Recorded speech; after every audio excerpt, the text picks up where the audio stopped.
Dikatakan waktu bulan-bulan 7 ini, itu bulan dimana arwah itu pada gentayangan. Itu berawal dari karena dulu di Tiongkok, di Cina, itu pas bulan 7 itu adalah bulan-bulan orang dieksekusi mati. Jangan main petak umpet. Oh iya. Itu jangan ketok-ketok Bangkok ya. Oh, kan besok jangan kunting koko malam-malam. Itu dulu itu bekas penjagalan babi. Nah itu rumah sering banget ada suara babi. Kalau babi mau dipotong itu kan meringis itu. Hai guys, welcome back to channel kami Hubungan Manusia dengan gua Desmond. Dan saya Hartono. Kali ini kita mau bahas sesuatu yang agak horor nih. Kayak spooky ya. Yang spooky, ngomongnya gak boleh terlalu keras. Oke. Ini jadi kalau teman-teman tahu lah ya, mungkin ada yang tahu ada yang enggak lah. Jadi ini kalau di kalender Chinese atau Tionghoa ini lagi masuk yang namanya bulan hantu. Betul. Jadi bulan hantu ini memang tradisi dari mungkin budaya entah Tiongkok atau Chinese lah ya. Dari kita kecil sih memang ya udah sering dengar. Udah sering ya, memang kita memang dikasih tahu. Juga tahu itu dari kecil juga udah tahu, terutama di daerah sih berasa banget vibes-nya. Iya, betul. Kalau lagi bulan-bulan seperti ini. Iya, kayak di atas jam 6 malam udah selesai maghrib. Kita udah lihat sepi. Ya, dulu zaman kecil tuh berasa banget. Tapi sih di kota besar sih jujur sih gak. Iya, dia udah gak ngaruh. Make dia aja 24 jam gitu kan. Gak ada rasa sama sekali, biasa aja. Betul. Nah, jadi kali ini kita akan share pengalaman dan juga mungkin buat teman-teman yang penasaran apa sih ini itu mungkin nggak tahu ya, nggak ada sedikit pengetahuan. Iya, sedikit pengetahuan. Jadi kita kali ini topiknya bulan hantu Chinese. Pertanyaan pertama dulu nih, jadi apa sih itu bulan hantu? Jadi bulan hantu itu sebenarnya di dalam kalender Tionghoa itu ya di bulan 7 ya. Bulan 7 Chinese ya. Bulan 7. Biasanya kalau di kalender yang umumnya, maksudnya bahasanya apa ya? Kalender biasa lah. Kalender biasa lah ya bilangnya. Kalender biasa. Itu tuh masuknya ya bulan Agustus. Iya. Kurang lebih biasanya di Agustus, karena beda sebulan biasanya. Iya, tapi memang sih setiap tahun bergeser ya, sedikit. Selalu berubah-berubah kayak Imlek juga.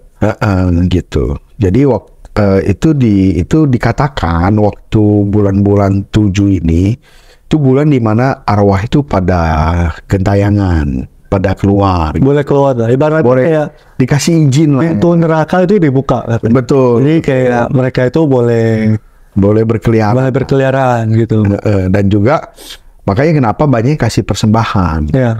Soalnya persembahan itu maksudnya itu persembahan itu sebenarnya kita kan mereka kan jadi arwah kan sengsara ya, berat ya. Jadi kita kasih buat mereka menikmati juga sebenarnya kan.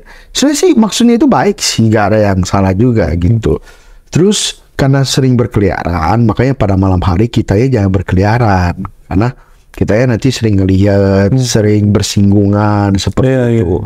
Tetapi pernah baca kemarin, semalam ya, waktu kita menentukan topiknya ya. Cari katanya, ini salah satu versinya, ini tuh berawal dari karena dulu di Tiongkok, di Cina, itu pas bulan 7 itu adalah bulan-bulan orang dieksekusi mati. Oh gitu. Katanya gitu. Jadi bulan 7 itu paling sering kan bulan eksekusi massal. Oh. Jadi dulu kan zaman bagi kerajaan dulu. Zaman kerajaan. Itu udah zaman dulu banget gitu kan. Nah, karena dieksekusi kan pasti sana keluarga kan berduka, sembahyang dong. Nah, tetangga-tetangga itu untuk saling menghormati ikut sembahyang juga. Oh gitu. Jadi ini menjadi sebuah tradisi. Nah, kan maksudnya yang dieksekusi itu kan pasti banyak yang nggak bisa langsung, maksudnya masih inilah ya, masih berkeliaran gitu ya, masih gentayangan gitu. Jadi maksudnya disembayangin biar lebih tenang. Ya semacam gitulah ya kira-kira ya. Oke, nah jadi kurang lebih seperti itu. Kalau ada penasaran bulan hantu itu apa sih gitu kan? Jadi pertanyaan kedua nih, apa aja yang dilakukan? Nah jadi kalau dari saya kecil sampai saya gede kan, waktu itu di daerah tuh di Batam. Jadi waktu itu tuh melihat lah apa yang dilakukan sama keluarga papa mama gitu kan. Melihat banget nih, pertama itu biasanya jadi ada sembahyang tuh 3 kali. Kalau yang seingat saya. Jadi di awal, di bulan tanggal 1-nya, atau sehari sebelum, gue juga lupa lah.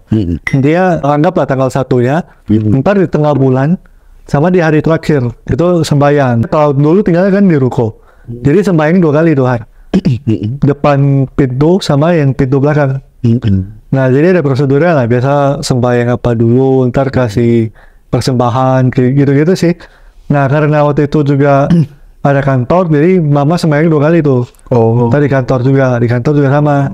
Jadi untuk tempat usaha sama tempat tinggal 2 kali tuh. Jadi sama-sama sembahyang. sama juga sembahyang di belakang dan juga di depan gitu. Oke. Dan ya itu, jadi ya dulu vibes-nya waktu bulan-bulan seperti itu ya memang lebih serem-serem, jadi ya entah sugesti. Karena kita juga sering kasih tahu mau ya jangan ini. Apalagi masih dapat jangan sembarang ngomong, jangan. Iya. Karena masih kecil kan. Jadi kan kita ya juga takut-takut ya kita percaya apa yang dikasih tahu. Ya kurang lebih itulah yang dilakukan gitu. Nah, ini berikutnya nih, pantangannya apa, Har? Pertama sih biasanya pantangannya paling sering yaitu jangan berkeliaran malam-malam ya. Oke. Terus yang kedua itu jangan main petak umpet. Oh iya. Iya, gila tuh lu main petak umpet di bulan-bulan kayak gitu. Iya, serem sih. Apalagi malam gitu. Iya, lu cari-nyari ketemunya apa ya kan. Nah, terus juga tidak boleh berpergian jauh. Kan tapi ini mungkin terutama di zaman dulu lah ya. Maksudnya zaman dulu itu kan mungkin center apa juga gak secanggih sekarang. Terus gak ada yang namanya GPS, Google Maps gitu maksudnya. Karena beda kondisi. Betul. Lu udah sepi, orang mengurangi kegiatan, terus lu tersesat ya gimana? Mana bisa ketemu orang gitu kali ya. Terus juga yang pasti kayak nggak boleh berenang di pantai. Maksudnya jangan berenang, jangan apa gitu. Itulah beberapa hal yang dihindari situ. Oke.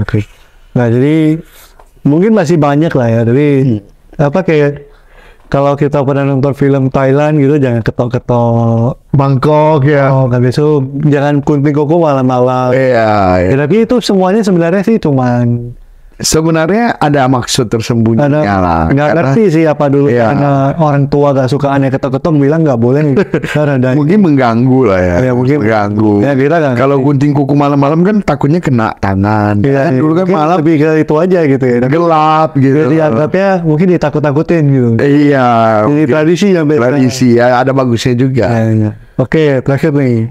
Ada nggak cerita yang mungkin pengalaman gitu? Sebenarnya ini, ada satu cerita menurut gua sih agak lumayan spooky ya. Oke, gimana? Dengar dari kenalan aku gitu ya. Jadi dulu itu di sebuah rumah itu dulu itu bekas penjagalan babi. Oh, kenapa pemotongan babi gitu. Nah, waktu pemotongan babi itu kan sebenarnya sadis ya, pemotongan babi itu ya, kayak udah dipotong, ada bayinya juga dipotong juga sekalian gitu, kayak babi yang maksudnya hamil gitu. Oke. Sadis banget lah gitu. Nah, itu rumah sering banget ada suara babi. Kalau babi mau dipotong itu kan meringis gitu, nangis gitu, kayak nangis gitu lah. Jadi itu sering banget kalau malam-malam, bulan-bulan biasa juga sering banget, terutama di bulan 7 ini. Nah, jadi singkat cerita, ada kakak adik yang tinggal di sana. Jadi adiknya ini baru selesai melahirkan di bulan 7 ini. Nah, kakaknya kan jualan makanan ya, jualan makanan di luar lah, gitu, jual makan. Nah, waktu jual makan itu ternyata rame banget. Jual nasi dan rame banget gitu. Nah, begitu rame banget, otomatis zaman dulu kan cari dia susah. Jadi pasti nggak mau disia-siakan gunung kesempatannya kan.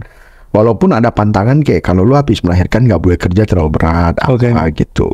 Nah, jadi waktu itu dia langsung tuh, adiknya langsung inisiatif bantuin, mana tahu bisa membantu ekonomi keluarga lah waktu itu.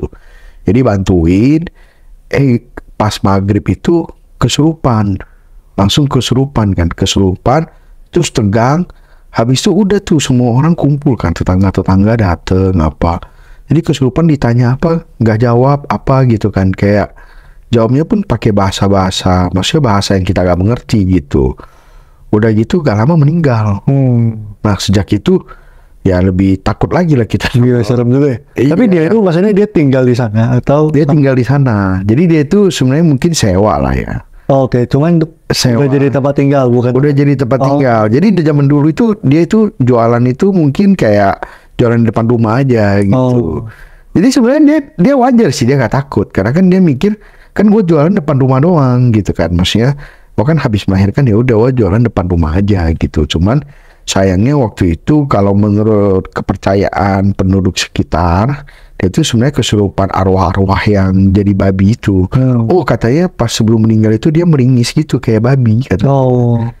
Maksudnya horor. Kayak mau dipotong gitu lah. Iya, horor banget lah waktu itu gitu. Jadi itu juga masih jadi cerita kelam juga di sana gitu. Ya waktu Wak denger sih Wak langsung merinding ya. Karena waktu Wak dengernya itu tengah malam gitu. Serem jadi ya. Gitu sih. Nah, jadi kurang lebih itulah ya. Singkat cerita lah ya. Singkat cerita soal bulan hantu. Betul.